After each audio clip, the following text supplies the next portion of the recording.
Dinas Kesehatan Kabupaten Mamuju tengah mencatat penurunan angka kasus HIV/AIDS pada tahun 2025 dibandingkan tahun sebelumnya. Data menunjukkan, kasus tercatat berkurang dari 10 kasus di tahun 2024 menjadi 8 kasus di tahun 2025. Dari total 8 kasus yang dilaporkan hingga Desember 2025, sebanyak 5 diantaranya adalah laki-laki dan 3 perempuan. Secara geografis, Kecamatan Topoyo menjadi wilayah dengan jumlah kasus terbanyak. Kepala Bidang Pencegahan dan Pengendalian Penyakit Dinas Kesehatan Mamuju Tengah, Muhammad Iqbal, menjelaskan bahwa penurunan ini menjadi catatan positif dalam upaya pengendalian penyakit. Iqbal memaparkan, kasus-kasus terdeteksi umumnya berasal dari kelompok melakukan pemeriksaan kesehatan, seperti penderita tuberkulosis, pasangan dari orang dengan HIV, ibu hamil, calon pengantin, serta kelompok lelaki seks lelaki. Dijelaskannya, HIV/AIDS adalah penyakit yang menyerang sistem kekebalan tubuh, sehingga membuat penderita lebih rentan terhadap berbagai infeksi dan penyakit.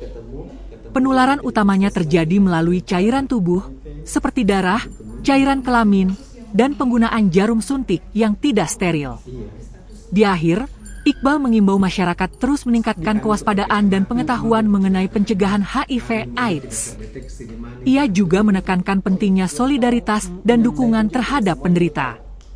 Ia juga mengatakan, upaya Dinkes menekan naiknya kasus HIV di Mamuju Tengah yakni dengan gencar melakukan screening terhadap ibu hamil, pekerja seks komersil di tempat hiburan malam, dan calon pengantin. Baik, untuk update kasus HIV yang ada di Kabupaten Mamuju Tengah, untuk tahun 2025 ini ada 8 kasus.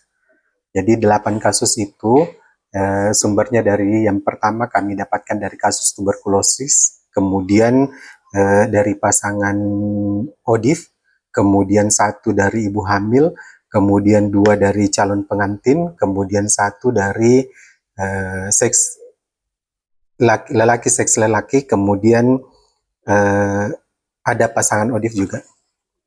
Dibanding tahun kemarin itu apakah mengalami peningkatan atau justru mengalami penurunan? Sampai saat ini ada penurunan karena di tahun 2024 itu berjumlah 10, sedangkan tahun ini itu berjumlah 8 orang. Ini kan ada mengalami penurunan. Kira-kira upaya atau langkah apa yang dilakukan oleh Dinkes sehingga bisa turun angka tersebut? Upaya yang telah kami lakukan selama ini adalah dengan melakukan gencar-gencarnya melakukan screening, yaitu pada ibu hamil. Kemudian kami juga melakukan screening pada tempat-tempat hiburan malam, ya, pada pekerja seks. Kemudian kami juga melakukan screening pada calon pengantin yang sudah bekerja sama dengan KUA yang ada di Kabupaten Mamuju Tengah. Ini langkah yang dilakukan para penderita untuk pengobatan, ya?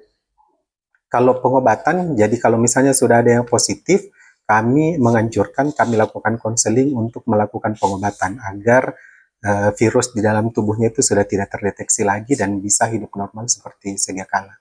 Download Tribun X sekarang, menghadirkan lokal menjadi Indonesia.